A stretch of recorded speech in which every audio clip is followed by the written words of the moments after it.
Being a business owner is extremely stressful, and for us handmade business owners, we have to balance marketing, operations, designing products, and fulfilling orders. That's a lot of work. We might feel so bogged down by the weight of it all that we feel like we've lost control over any of it. So today I'm going to tell you how you can get that control back and learn how to overcome and handle the overwhelm. Hi guys, my name is May Pak. I help makers, artists, and designers make a living selling their handmade products online. I'm a handmade business owner myself, and I run multiple businesses, so I have first-hand experience with the challenges and rewards of choosing to follow our passions. Okay, so back to the original question. How do you handle everything all at once? It's just not possible for one person to handle all of this all alone at once. How can we be expected to make our products, take professional quality photos, build our websites, handle our marketing, handle our social media, handle our customer service, mail out orders, pay our bills? Are you drowning yet? Because I know I am. I see this happening most often actually with social media. If you're a new business owner, you feel pressured to be on all the gazillion platforms, and everyone's always comparing social media following numbers and engagement levels that you feel you're doing something wrong when you're not growing your followers fast. Listen, the problem is we're trying to do too many things at once. When you're spread too thin, you're a hamster on a wheel where you're constantly moving and feeling like you're doing work, but you're not actually getting anywhere. Do you feel that way? Let me know in the comments below. Now, if you really want your business to be successful, you just have to accept that you can't do it all.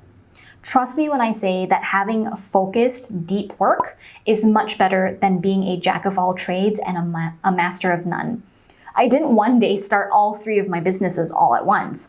I started one, I made it really good, and once it could stand on its own 2 feet without my constant managing it, then I started and focused on a second business. I got that real good, and then I started a new one.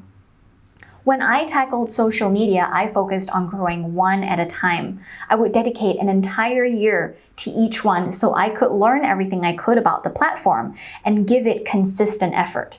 I know it's counterintuitive, but you will grow faster if you picked one thing and got really good at it, instead of attempting to do all the things at once. On that note, focus is critical to success.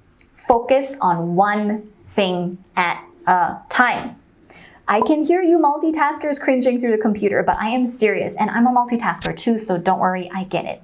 But when we channel our focus into one thing at a time, that thing is done so much better. Think about it this way. If we're trying to mail our products while we take photos of them for the website, the photos are probably going to come out blurry and unprofessional and just not really good. Not to mention, the cardboard boxes and packing tape in the background don't make for the best background, right? So at the same time, we might end up mixing up addresses or failing to send everything right away. So instead, what might happen if you only focused on shipping when it was time for shipping? Well, you'll probably get everything mailed a lot quicker and with a lot less mistakes. This is what we do. Instead of shipping all day every day, we dedicate only 2 days of the week where we focus on shipping. So that clears up all the other days for us to focus on other parts of the business, like making products or doing marketing. You'll gain efficiencies of scale that way too, and you'll work a lot faster when you're focused. I think of focus as like digging gold. You can only find the gold deep in the earth, so it doesn't help to dig shallow holes everywhere. You gotta pick one spot and dig deep until you hit the gold mine. Focus is one key to success as a handmade business owner. And while you're focusing, as important as focus itself is the question of what you are focusing on. Be careful of spending hours of your day creating social media posts or obsessing over gaining new followers or increasing your engagement when you could be researching people to send email pitches to. Another thing that's related to what we talked about is letting go of perfectionism. This happens to the best of us, so don't feel bad, okay? This can sometimes manifest in paralysis, where you can't even start doing anything because you're just so overwhelmed with a humongous to-do list, or you start to overthink all the details before they even happen. I say just jump in with both feet and do the deed, and you can cross the bridge when we get there.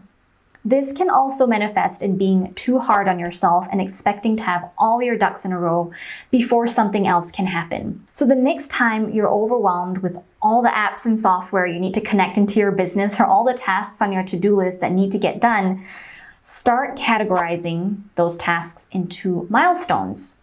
What really needs to get done now? The idea of this exercise is to help you strip away things that really aren't a priority right now and aim for being just good enough. For example, you may only have 3 product photos for each design, and you'd love to get something fancier like lifestyle photos to add into each listing. But when you ask yourself if it's really necessary right now, the answer is no. It's nice to have, but you already have other photos that are good enough. You can save that lifestyle photo shoot for a later date when you've got less on your plate. Another rule that every business owner should follow is the 80-20 rule, also known as the Pareto Principle. The 80-20 rule states that 80% of consequences result from 20% of causes. So you want to pinpoint the cause that is the most productive because it leads to the best results or consequences. What this means is you need to prioritize the 20% of work that will bring you 80% of the results. So have a good look at your workload and think about what tasks are the most important. What tasks do you do that tend to bring in the best results or the most results for your business? When you find out what they are, prioritize them. Do more of what works. There's no need to waste time on menial tasks that bring little to the table at the end of the day. With that said, it is also vital to get rid of time wasters and low ROI activities. Again, if you find that you're spending hours creating content for social media, you're probably wasting time. Social media posts, while important, won't drive most of the traffic to your site anyway, or make up for the bulk of your sales. So don't spend too much time on social media when you could be prioritizing results-driven work. Now, I don't want you to be embarrassed by busy work that you find yourself doing. We've all been in situations where busy work is just more appealing, or we aren't confident or energized enough to focus on the rest. But I do want you to be conscious of when you're doing busy work and take note of how much time you spend doing busy work that you could be spending doing something more impactful to the bottom line of your business. For example, I'll give you 2 separate business owners. Person A spends most of their days wondering how to grow their Instagram following. They're doing reels, stories, and spending hours a day capturing the perfect photo and writing the perfect caption and responding to or leaving comments. Person B spends most of their days on Google researching stores that would be a good fit to sell their products in, and then sending out personalized email pitches to each store. Of the 2 people, who do you think is going to get more social media followers? And who will actually get more sales? I think you get the picture. Next, never be afraid to ask for help. Hire help as soon as you are able to. I've said it once and I'll say it again, delegating is a huge part of running a business. When we have other people who can prioritize tasks that we just don't have time for, we get to focus on the work that really matters. No more days spent trying to make, photograph, and ship a product all while doing marketing at the same time. There's nothing wrong with hiring help or asking for help. Again, we can't put everything on ourselves. Our business will suffer because of it.